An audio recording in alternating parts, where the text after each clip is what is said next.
Hey church, I'm really excited to be coming to you with this week's devotionals. We're going to be preaching Sunday from Galatians chapter 5, verses 1 through 15. But I want to really focus in with the devotionals this week on a particular couple of verses from that. Here's what it says. For you were called to be free, brothers and sisters.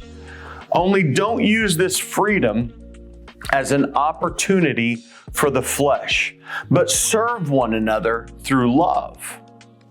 For the whole law is fulfilled in one statement: love your neighbor as yourself. That's found in Galatians chapter 5, verses 13 and 14. But what I want us to understand is that when it's talking about love and talking about love one another and this new command, it really comes from this command that Jesus gave us in John chapter 13, verses 34 and 35. Here's what it says. I give you a new command. Love one another just as I have loved you. You are also to love one another. By this, everyone will know that you are my disciples if you love one another. When we look at this, this is the command of Christ. The command of Christ is to love. Those who were following Christ in the first century, those who were his disciples who had known him well, knew this to be not something to be taken for granted, but instead they wrapped many of their teachings around that very concept. How do we love? How do we do the command that Jesus called us to do? There's another verse that says, why do you call me Lord, Lord, and do not do what I command? Jesus has every expectation that we will love just like he did. It's difficult for us, and sometimes we find ourselves asking, how do we do that? And so I want to read to you a passage from 1 Corinthians chapter 13. Here's what it says. If I speak human or angelic tongues, but do not have love, I am a noisy gong or a clanging cymbal. If I have the gift of prophecy and understand all mysteries and all knowledge, and if I have all faith so that I can move mountains, but do not have love, I am nothing. And if I give away all my possessions, and if I give over my body in order to boast, but do not have love, I gain nothing.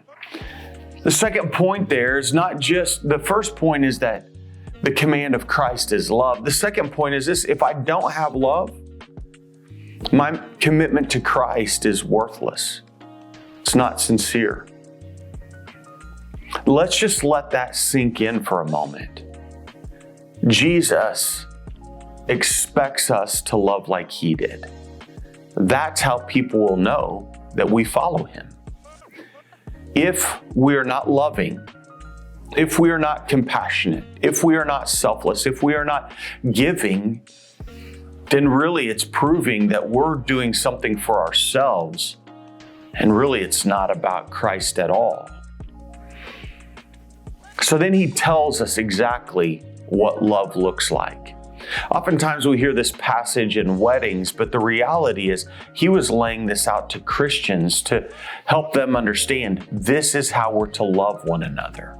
This is what it means as Jesus says, love one another. Just like I've loved you, so must you love one another. And by this will all men know that you're my disciples. And this is how he says, do it this way. He says, love is patient.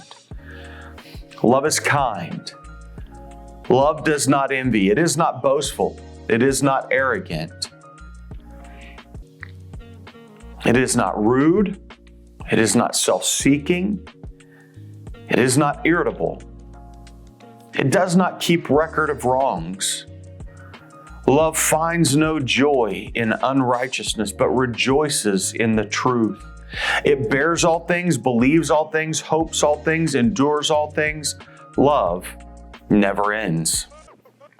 This is how we're to love. This is what Christ is telling us to do.